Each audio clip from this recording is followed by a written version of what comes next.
Your heating and air conditioning system is pretty amazing. You turn on your thermostat to heat or cool, and voila!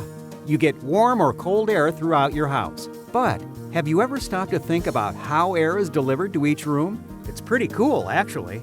Inside the walls of a forced air heating and cooling system is a maze of air ducts, all designed to deliver conditioned air throughout the home. One part of the system delivers heated or cooled air to the home. The other part pulls air back into the system, where it's reconditioned and recirculated. When ductwork is installed, there are often leaks where one length of duct is connected to another. This means heating and air equipment has to work harder to move air to all rooms, which results in higher utility bills. And because air is lost before it gets to rooms, it creates uneven room temperatures. Unless ductwork has been sealed, the typical home could lose 20 to 30% of the air moving through the system. There's great news! Even though air ducts are hidden, leaks can be fixed without cutting into your ceilings or walls.